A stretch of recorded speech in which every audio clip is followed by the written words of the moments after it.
Hi everyone. So you have a brand new baby now after last week, and today we're going to talk about physical development in those early stages of infancy and toddlerhood.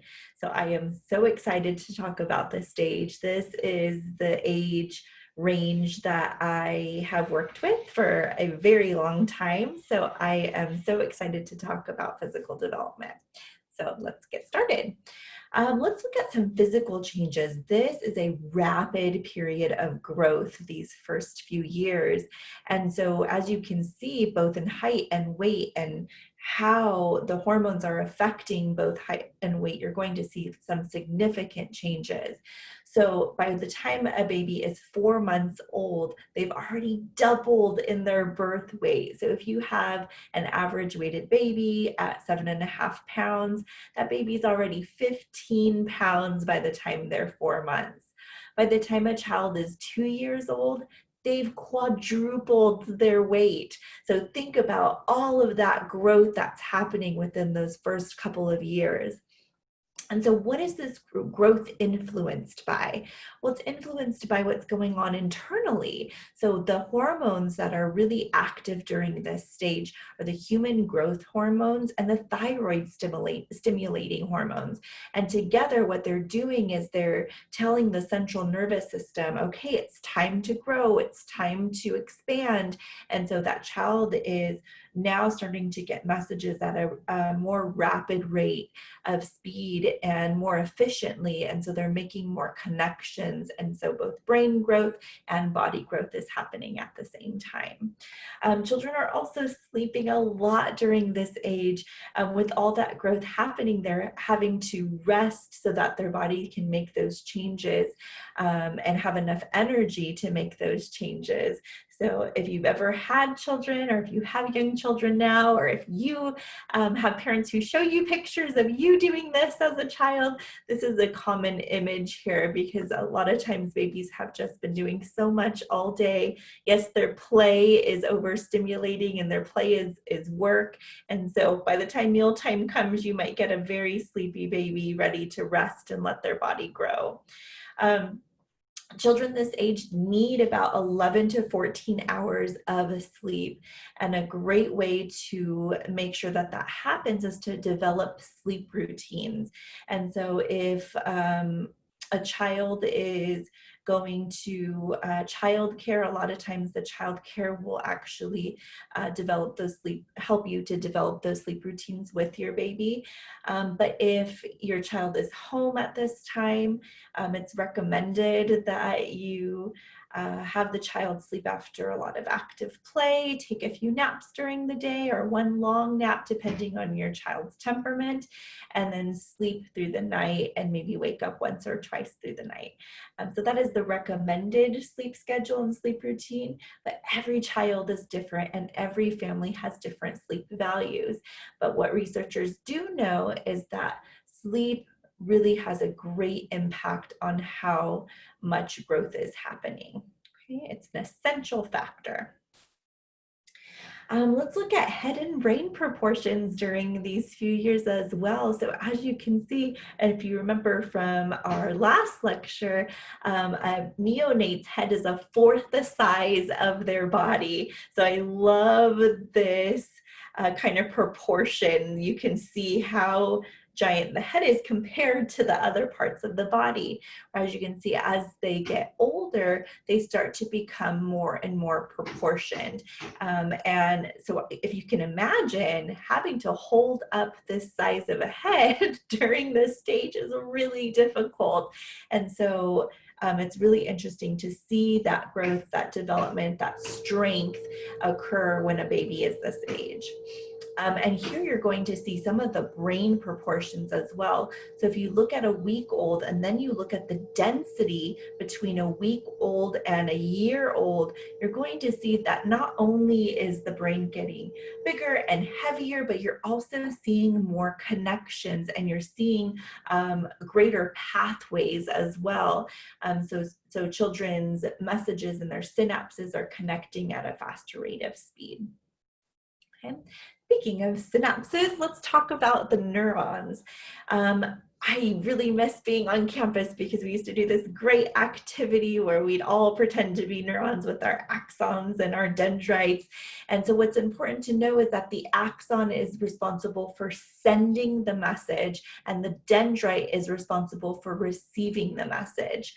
But the dendrite of one axon and the dendrite of one neuron and the axon of another neuron don't fully connect by touching. There's a space in between those two parts that's called the synaptic cleft. And the actual parts that are sending the message and receiving the message are called neurotransmitters. And so those neurotransmitters are sent from the axon of one neuron to the dendrite of another neuron, and that's how those connections are being made. Another really important part of a neuron is called the myelin sheath. And so what happens is when a message is continuously being sent and a connection is continued to be enforced, whether that be a language connection or a motor connection in this case, and that child is getting enough nutrients, there's something that's developed that's called the myelin sheath that covers that neuron and wraps around the neuron to both strengthen it and also to make sure that the messages are being passed more efficiently. And so myelin sheath, the greater the connection, the better that message is going to get transferred, the faster that message is going to get transferred, and the stronger that connection is. So this was that activity, but I just wanted you to know some of these key words here so that you're familiar. So remember, the axons are what send messages, the dendrites receive the messages, synaptogenesis is that connection between the two neurons. So when the neurotransmitters are being sent and then received, that's synaptogenesis. Synaptic pruning, so when that sounds really scary, right? Cell death, like, oh no, we don't want baby cells to die, but we do. We are born with way more cells than we're ever going to need. And so what happens in the brain is that brain almost makes a clear passageway for connections to be made and strengthened. And so any cells that aren't being used are going to get pruned away to allow for that greater efficiency in transmission. It's the equivalent of, let's say, there's road work on the 99 and there's only a 2-lane road right now. They cut off 2 lanes. And so you get this backup, this buildup of traffic, but as soon as more cars leave and maybe they exit and they open up 2 more lanes, that's the cell death right there. Their cell death is opening up 2 more lanes, and now connections can spread out, can travel more efficiently, and you see the cars moving more smoothly, just like you would see the messages moving more smoothly and at a faster rate of speed when there is more room for them. Okay, so synaptic pruning is not necessarily a negative. When it does become a negative is when that whole, if you don't use it, you lose it. So when children aren't exposed to experiences or they're not engaged in any kind of stimulating activity, it's difficult for those connections to be made when they're not getting that exposure. And so in that case, when you're losing those neurons and those cells that have potential to connect, then the chances for greater connection later on are not as big. Okay. We talked about myelin. So again, it's that insulation that wraps around the neuron and the connection to support both efficiency and the strength of connection. Okay. All right, so when babies are born, we have these things called reflexes. And it's important for babies to have reflexes because in theory, they're evolutionary, they have a purpose. And because the babies' brains are just making connections early on, they're not able to do things intentionally yet. And so before they can have intentionality in their actions, they have reflexes. So they have involuntary movements, involuntary reflexes. So here are some examples of those reflexes. The rooting reflex, if you've ever kind of touched a baby on the side of their face, what do? They root, they look for the source because they're looking for food.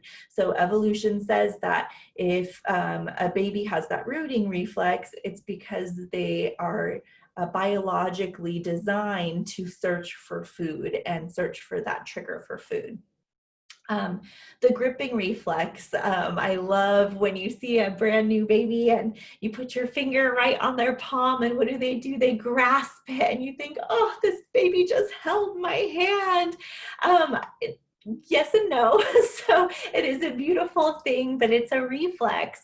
Again, evolutionary theorists will say that it's a primal reflex. So it comes from primates having to hold on to their mothers when their mothers are moving. So they had to have that natural ability to grab onto fur, to grab onto their protector and move with their mother as they were running around or climbing trees as primates do.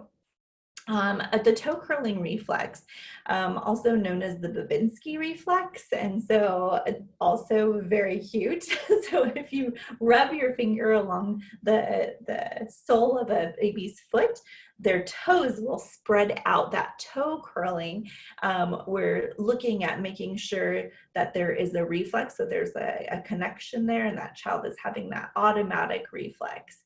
The Moro or the startle reflex, if you've ever taken a newborn baby to the pediatrician within their first couple of weeks, they'll do this Moro reflex as well. And what they're looking at is, does that baby have the startle reflex where they're it's a protection reflex. So they're looking at, if I hold the baby and then lower the baby really quickly, do they startle? Do they have that Moro reflex?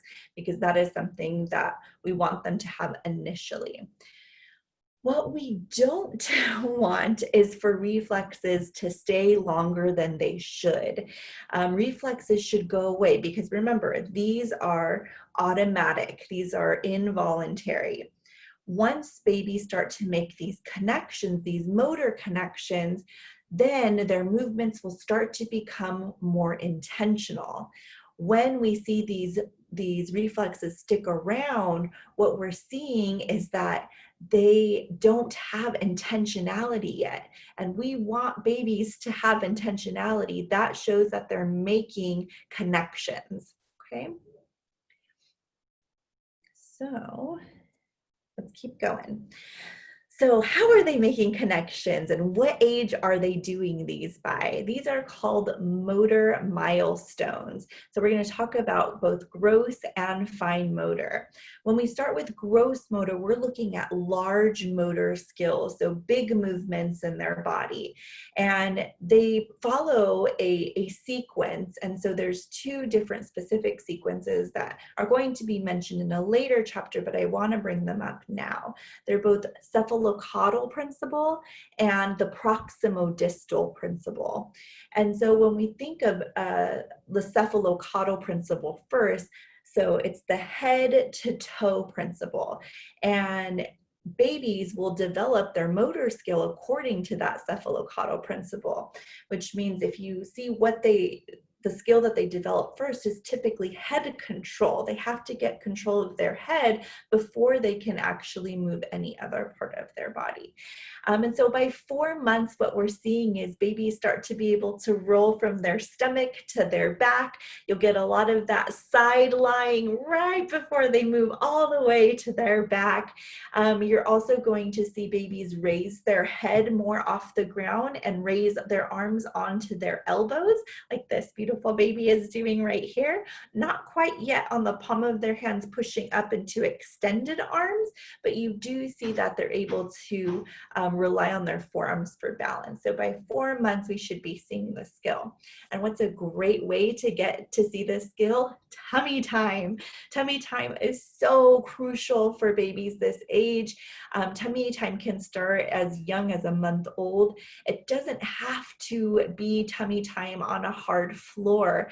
I know many parents out there, you're gonna tell me my baby hated tummy time. They screamed the whole time. I have a lot of families that tell me that. And babies are screaming because it's hard. And remember, their head is a fourth of the size of their body. It's like the equivalent of us doing a plank for an hour. And so it's difficult. And so they're crying because they're frustrated.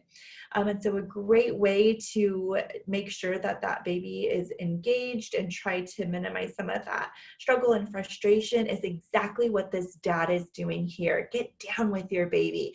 If I was in there doing therapy, I'd actually have the dad facing baby so that that baby has motivation to lift their head up and to stay engaged in looking at their dad's face.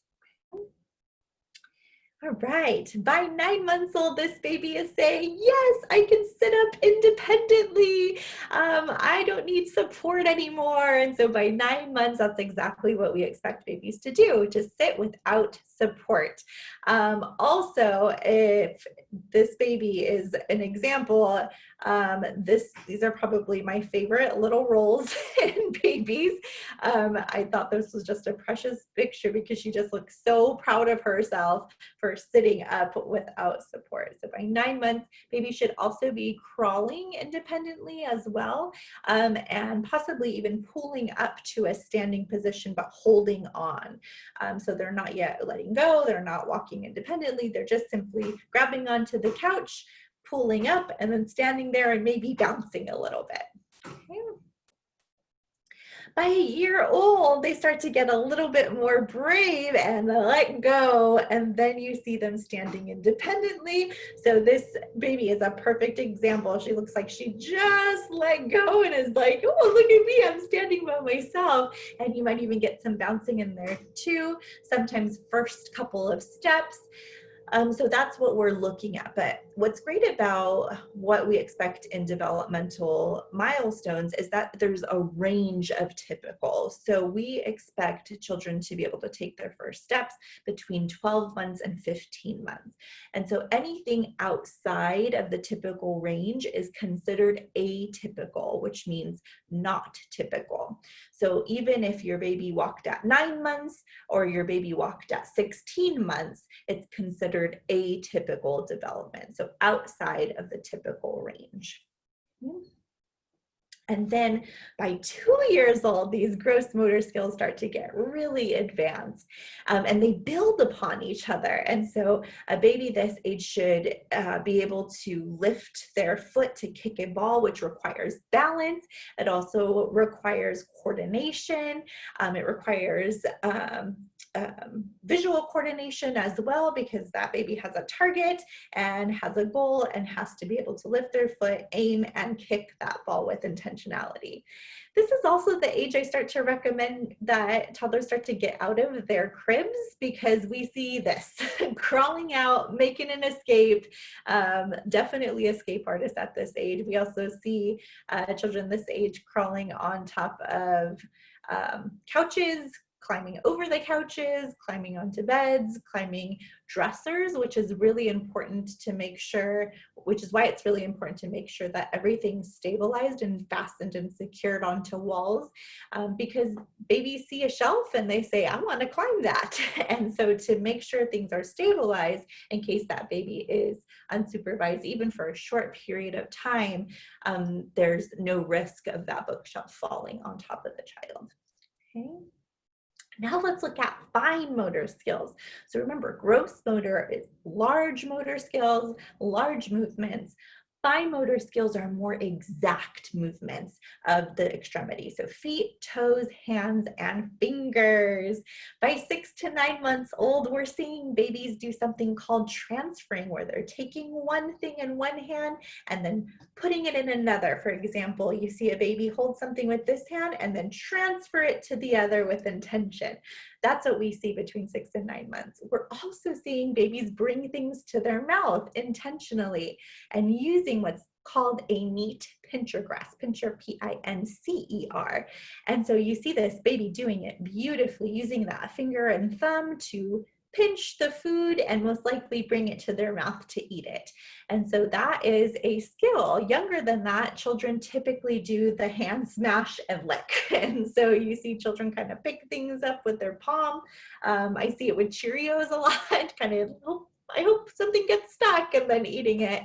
And then it kind of moves to the swipe. So they're kind of scooping it or grabbing it with all their fingers and their thumb. So this is a more advanced skill of actually using the finger and the thumb to grasp and put it in their mouth.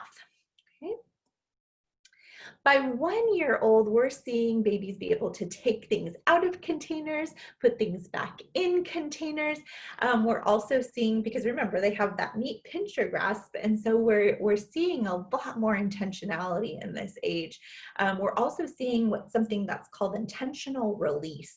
And so if you look at younger children and you say, can I have that spoon? They might hand it to you, but have a hard time letting go. With 1 year olds, what we're seeing is intentionality. So instead of putting that little ball into the bottle and then having trouble letting go and then bringing it back and letting go when back in the bowl, what they're able to do is bring it over the bottle and intentionally release. So that opening of the hand is an actual skill that we're looking for, and typically we see that at a year old. Okay. By 18 months, 18 months, we're getting some really fun things happening. This is typically the scribble on the wall stage. They're making intentional markings. Children this age are also stacking 2 to 4 blocks independently, and that requires that intentional release. If they weren't able to intentionally release, they would put one block on top of the other, but then by the time they're dragging that block back with them, the tower would fall. So it requires them to intentionally release that block, remove their hand, pick up another one, and do the same thing over and over again. So again, they build upon each other. Children this age are also working on some self-help skills that also could be linked to fine motor and gross motor. Okay. And we're going to see them get better at that at 2 years old. So by 2 years old, they're getting so independent. Babies are able to help dress themselves and undress themselves. Look at what fine motor skills are required in putting on this sock.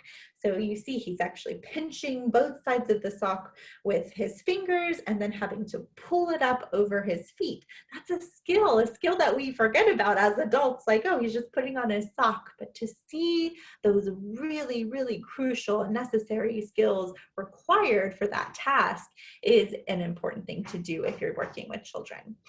Fine motor skills at 2 years old also support children in doing things like pouring themselves liquid, serving themselves, eating independently with minimal spillage. Those are all things that require practice. And so fine motor skills don't develop as quickly unless the child is getting practice in being independent. So that's something to consider. And I know culturally that's very different from family to family. In my family, the boys were fed. They'd probably actually still be fed in their 30s. And girls were expected to be independent. Were given a lot more opportunities to cook and to eat independently, but boys really struggled with their fine motor because they were never given opportunities to do things on their own. So it's something to consider when we're giving children experiences and working on these skills. Okay. We talked about these sensory capacities last time we did this lecture, but I wanted to just remind you about the hearing and the vision. So vision is the least developed sense at birth, because remember, there's not much to see in the womb. And so once that baby is born, all of a sudden now they're taking in all this visual stimuli and making these connections. That's why vision takes so long to fully develop to capacity. Hearing, on the other hand, babies are hearing really early on in gestation. So by the time they're born, they're able to recognize not only their mother's voice, but also their mother's native language, which is fascinating. Okay. All right. Typically before they're a year old, though, they start to lose that ability to notice one language over another. Okay. All right. Let's talk about nutrition and breastfeeding. So I wanted to make sure I was showing images that help to normalize breastfeeding. There's a lot more media coverage of breastfeeding these days than there was even 5 years ago. And the purpose and the intention, I believe, is to desexualize breastfeeding. These babies are having their meal, but because we live in such a sexualized community and a sexualized world, it's not seen as food and nutrition, it's seen as sexualization. And so I really want to make sure I can push these images so that you see a parent feeding their child. Okay. There's benefits, so many benefits of breastfeeding for babies. There's that initial liquid that comes from the breast right after birth, and it's called colostrum. That colostrum is the richest in nutrients and antibodies, and it used to be referred to as liquid gold because when a newborn is first coming into this world, they don't have a lot of protection to fight off any kind of illness or infection. And so breast milk has said to really do wonders in supporting their immune system. In fact, fun fact, I've heard doctors actually recommend breast milk for things like pink eye, for different types of infections in both adults and children because of the antibodies that exist within breast milk. There's also the perfect amount of fat, sugar, water, and protein to support the growth that baby needs in order to develop those connections in the brain. When we talked about myelin sheath, when we were talking about neurons, that myelin sheath requires a specific amount of fat and protein. And so if that baby is not getting that from nutrients, chances are that myelin sheath isn't going to develop as strongly, okay? Breast milk has been researched to be easier to digest for most babies. There's a lower risk of childhood illnesses like leukemia, asthma. There's a lower risk of obesity, diabetes, and also a lower risk of SIDS, which is sudden infant death syndrome. And for the SIDS, what research is saying is that babies are having to regulate their breathing and they're eating a lot more than when they are taking a bottle. And so that regulation of breathing is what helps in the prevention of SIDS. Okay. The Department of Health and Human Services, as well as the American Academy of Pediatrics, recommends exclusive breastfeeding until 6 months. And then continued breastfeeding along with solid foods until 1 to 2 years old. But there are some things that can impact a mother's success at breastfeeding. Okay, so what are some of the challenges? Let me talk about some of the benefits to the mother first, and then we'll talk about the challenges. So the benefits is that it stimulates uterine contractions. You're actually burning calories while you're breastfeeding. So every time a mother is breastfeeding, they're burning hundreds of calories, which requires greater caloric intake as well. But the muscles are contracting and then releasing and then contracting and then releasing, which actually helps support mothers in returning back to their pre-baby weight and also feeling good after birth. Okay. There's also a lower risk of breast cancer and ovarian cancer, especially if the mother breastfeeds for over a year. So for every year of breastfeeding, those chances are lowered. It's also free, but let's talk about if it's actually free. I put a question mark there because although, yes, it is a whole lot cheaper than any kind of formula, because you're needing to take in so much calories as a mother, it can be more costly in that way. Okay, I put this image because I loved this story that I read. This mother was asked to cover up at a restaurant because she was breastfeeding. And so, to be sarcastic, I always appreciate sarcasm, she covered up her head instead of her baby and her breast, which I think is hilarious and a statement within itself. I don't ask you to cover up when you are eating your lunch. And so to have that expectation of mothers to cover up their babies when they're eating is also not equitable. Okay. So some of the challenges.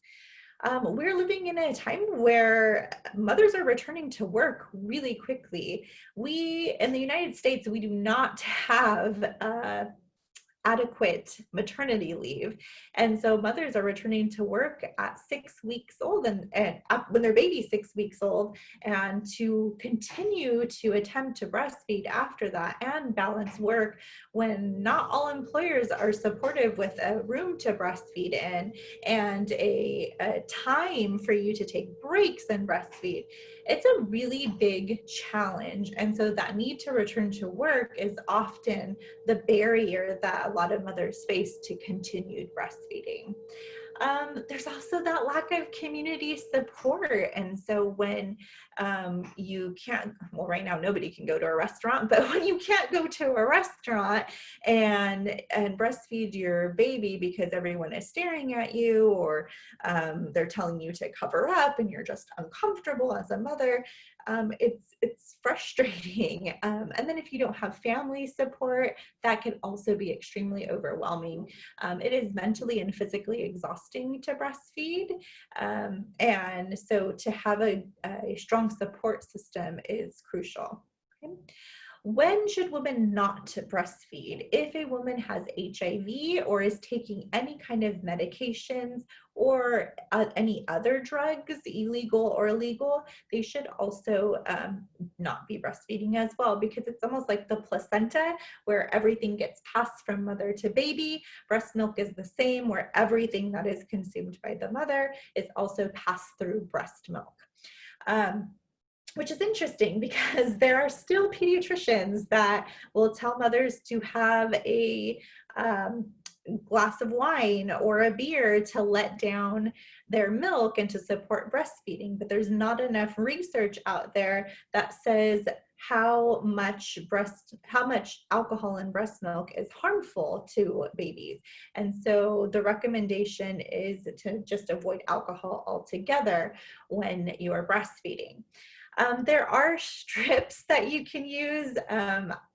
I feel like they're a little unethical, but they're to support pumping and dumping. So if you are breastfeeding and you have been drinking alcohol, you can dip these test strips into the breast milk, and they show how much alcohol is present in the breast milk. And then you dump that until the test strip comes out clean with no alcohol present. And that's when it's safe to feed the baby.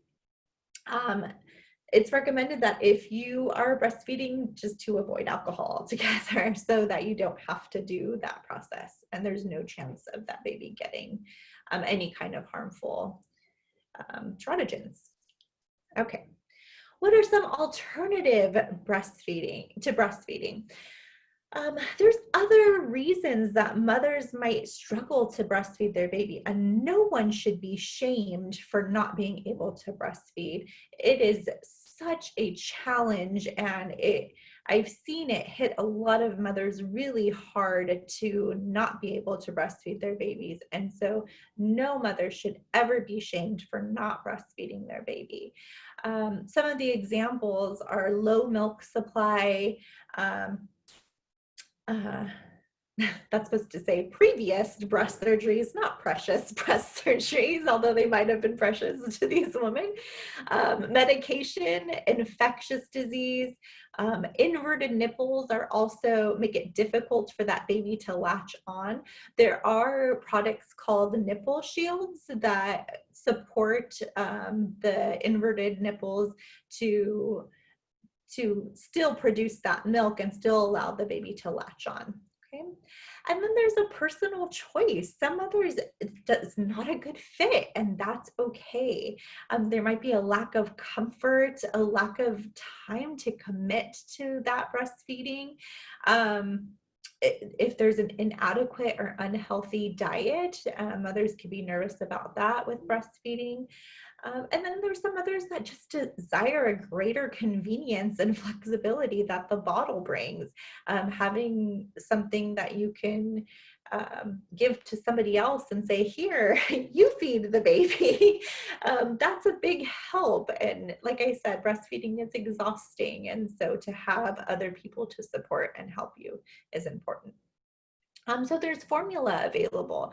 The recommendation is that the formula be high in iron and be as close to breast milk as possible. Okay. All right. Now, when should you introduce babies to that solid food? Because look at how much fun it is. There's actually 3 different criteria questions that professionals ask and that parents should actually ask as well to see if a child's ready to start taking in solid foods. The first one is, can my child sit with little to no support? So even if you have to support the baby a little bit, whether it's in a high chair or whether somebody's holding the baby, they should be able to sit up with some relative head control, which is the next question. Does my child have good head control? I want you to imagine if you weren't able to hold your head up or sit up and someone was trying to feed you, the chances of you choking would be rather high. And so it's the same with the baby. A lot of times if their body is showing you that they're not ready to take in solids, it's most likely because internally their body is not ready to take in solids. The last question is, does my child open their mouth and lean forward when food is offered? That means that they're understanding their role in the intake process. So I know many of us have probably seen babies just get food shoveled in their face without that communication, without that sign of, yes, I'm ready to take in more food. Let me open my mouth and show you that I'm ready to take in more food. That's a sign from babies. That's a sign that they're ready to start that solid food action there. So those 3 criteria questions are really important to ask yourself and to ask to talk to the doctor about, to make sure that you're ready to start introducing solid foods. It shouldn't be prior to 6 months old. But I do know that WIC is actually recommending 4 to 5 months old for solid foods. And what is happening is that they know many families are doing this anyways. And so to provide some support for families who are introducing solid foods earlier. I was raised with adults giving babies really inappropriate things at a young age. Our families used to soak tortillas in the juice of homemade beans and give that to a baby to suck on like a pacifier. And so culturally, that was appropriate. They also used to smash up whatever they were eating and give it to the baby to eat. What we're finding now is as these babies get older, the chances of things like gastritis and different intestinal problems increases because of that early exposure to foods that their body was not yet able to digest. So something to think about when introducing foods. Foods should be introduced 1 at a time and then waiting 3 to 5 days between new foods until that baby has had a variety of different foods. Why do we do that? Because of food allergies. So when babies are getting introduced to these new foods, it's important to wait that 3 to 5 days to see if they have a reaction. That's why when you're introducing new foods, we should avoid any kind of like fruit medley or vegetable medley. They should be 1 ingredient foods. So peas or peaches or string beans or something that is just 1 ingredient. Because if you have a medley and the baby has a reaction, you're not sure which food that baby had a reaction to. And so here's just a list of the common allergies that come up for young children. And so this is especially true to look out for and wait that 3 to 5 days before you introduced a new food. Okay. All right.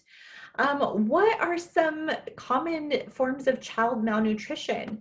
There's something called wasting that's actually more common than I'm comfortable with, but worldwide, 1 in 13 children experiences wasting, and different forms of wasting. So the first one is infantile marasmus, and what that is it's a lack of protein and fat, and so it's almost eating away at any kind of muscle in that baby, and so they're really small, they're weak, they're not really able to meet any milestones because there's just no nutrition there.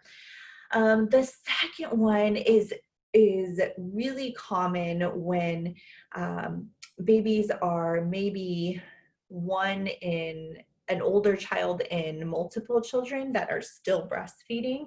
And so what happens is those younger children take all of the nutrients, and then the younger children don't get any of like the healthy fat, the healthy proteins. And so instead what you'll see is an extended belly, which is not the healthy fat that they need. It's actually an unhealthy extension of their stomach. Another form of malnutrition that's common in the United States is milk anemia. This is when babies are drinking way too much milk than they need to, and that milk doesn't have the iron that they should be getting from solid foods. So I say babies, but I've seen children up to 4 years old continuing to drink from a bottle, they prefer milk. Some children get into a habit where they just have a cup or a bottle with them all the time, and so they're drinking when they get bored. They're drinking when they're stressed. They're drinking when they're sleepy. They're drinking when they're happy. They're drinking when they're playing. And so by the time that family is now serving a meal, they're full because they've just been drinking milk all day, which has high fat and calories, but not enough iron. And so we see a lot of children becoming anemic because although they're getting full from the milk, they're not getting the nutrients that they need to be healthy. Okay. Failure to thrive is the last form of malnutrition, and this could be for a variety of reasons. The baby's not maintaining nutrients, so they're not able to take in as much nutrients, and this could be because of a physiological problem, because of a mental diagnosis.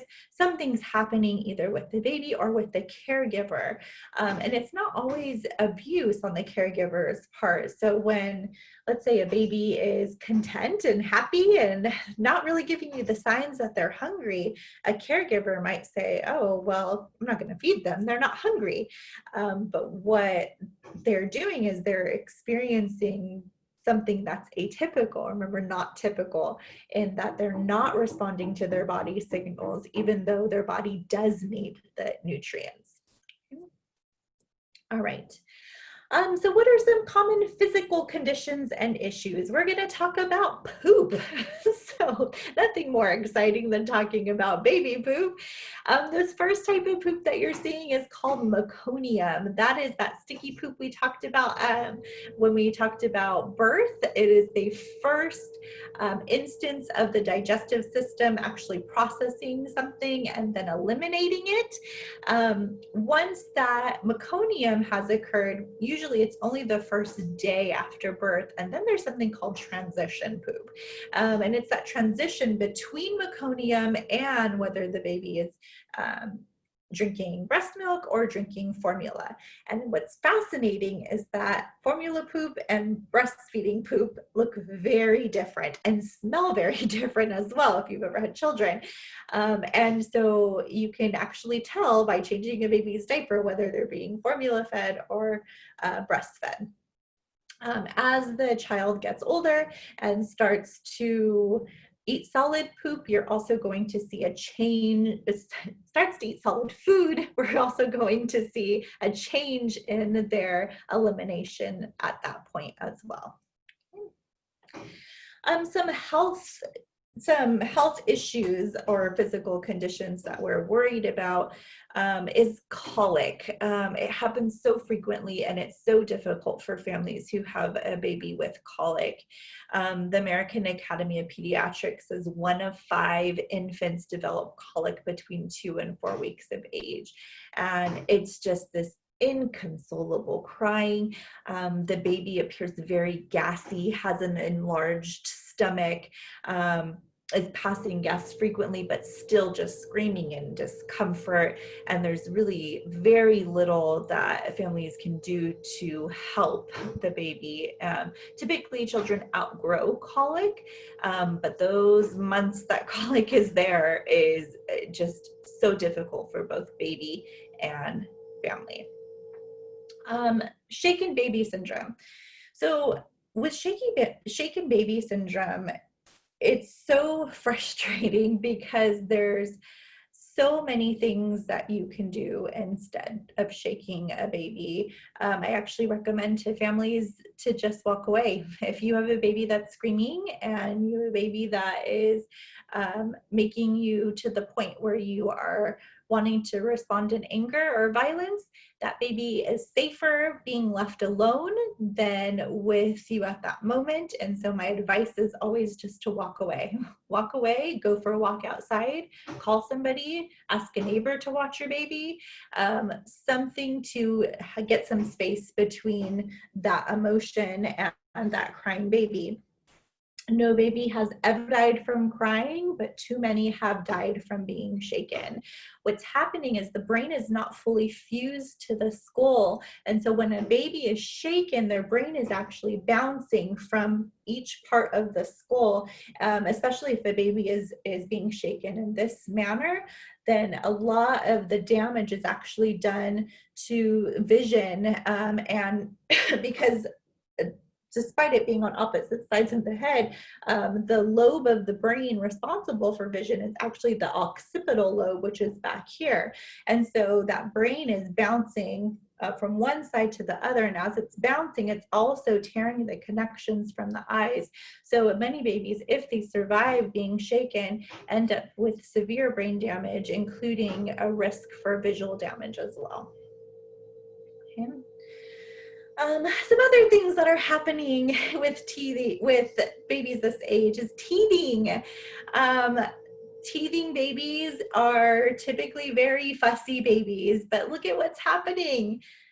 They have actual calcium bone breaking through skin. Think about how painful that is. So you'll get a lot of swollen gums. You'll get some babies actually experience cold symptoms, so a fever, a runny nose, diarrhea, just extremely fussy. Babies' teeth start to appear around 6 months, and we typically see the front teeth come in first, and then we see more teeth come in to the back closer to a year old. So by the time they're a year, they have about 20 teeth, and then a full set of teeth by the time they're 3 years old. This is also very interesting because even 14 years ago, the gum numbing medication was still on the market and being sold and actually advertised as something that worked really well for children. But now we're seeing that the FDA does not recommend this. It's been pulled from the shelves of many stores because of some of the effects from using it for teething. Okay. One of a great recommendation for babies who are teething is to freeze a teether, give them that to chew on, to freeze fruit and put it in one of those mesh chewies and have the baby chew on the cold fruit if they're at that solid food age. And so there's other things that you can do with the baby to support them and help them to feel better during this time. Okay. Spitting up is completely common, but if the baby is not gaining weight, that might be a sign of that failure to thrive or some kind of intestinal issue. And so it's important to get the baby checked out if they're spitting up with no weight gain. Babies tend to have wet diapers every 1 to 3 hours, but if it's really hot outside, for some reason, babies actually have less wet diapers. A diaper rash is also common during infancy and early toddlerhood, but is preventable when the baby is changed frequently. These are all pretty common sense things. Okay. Now, here we get to a little bit more of these controversial issues. Vaccines. So there is a vaccine schedule that is recommended to be followed. The biggest argument that I hear against vaccines is that they cause autism, which I will tell you right now is completely false and unverified. The article that came out that supports that information was actually banned from the journals, was the man who did this research. He actually had his own vaccine that he wanted to take over this DTaP vaccine. And so his goal in doing this research was to show that the MMR vaccine was actually harmful to children and a big contributor to children being diagnosed with autism. And so he falsified a lot of his documentation. His results were falsified and skewed in order to support his claims. And so his goal was monetary. He knew that if he was able to get the MMR vaccine taken off the shelves, there would be an open market for what he had developed, which we know the vaccine industry is a monetary industry. And so the people who developed the MMR do make money off of this, but he was looking to make some money. And so that's what was behind his research. So any research that he did that supported the idea that vaccines cause autism has been completely discredited. Unfortunately, that information got out and publicized, and so there's still many people today that are considered anti-vaxxers that do not believe in vaccinating their children. And so while I am all for parents having the right to do what's best for them and their family, there's also a point where it starts to impede on the rights of children who aren't old enough to make that decision. So mothers who are expecting babies and can't get their babies vaccinated because they're not born yet, newborn babies who aren't old enough for those vaccinations. We're seeing a rise in measles that was completely eliminated, and now we're seeing it come up again. And so there are some serious risks for not being vaccinated. But again, I will never stop trying to understand that in a family, that preference, that right of a family to do that. But even the school system now has said if your children are not vaccinated, they cannot attend school, to the point where there used to be a religious something that was signed by a doctor that said, you know, this family doesn't receive vaccinations because of their religious rights, and they would still be able to attend school. Now schools have even cut that out. So there's no longer a religious exemption. There's now only a medical exemption. And even then, they're more difficult to receive. So something to think about. How do we keep babies safe during this time? The non-fatal injury rates do vary by age because remember, babies have different abilities. Non-fatal suffocation is the greatest for children under a year old. And when we're looking at children 1 to 4 years old, the highest rates of non-fatal falls and poisoning. So you see how it changes from suffocations to falls and poisonings because under a year old children aren't mobile yet. So you see how if a baby has a blanket covering their face, they're going to be less able to move it off of their face, therefore causing suffocation. Same when a baby is put on their stomach and they move from their side to their face now in the sheets and not able to move their head back to that direction, suffocation. When we're looking at death, we're also looking at differences by range of age. So children under a year old, 2/3, majority of those death rates are due to suffocation. But once we get over a year old to 4 years old, we're looking at drowning, the leading cause of injury or death for children that age. I did put these walkers up because these are also a huge contributor to these falls that we were talking about. Walkers are extremely dangerous. They're actually completely banned in Canada. They're illegal. It's even illegal to ship them from the United States to Canada because of how dangerous they are. Not only are they dangerous, the American Academy of Pediatrics has actually recommended that they be removed from the shelves because they are so dangerous. But they also aren't great for development.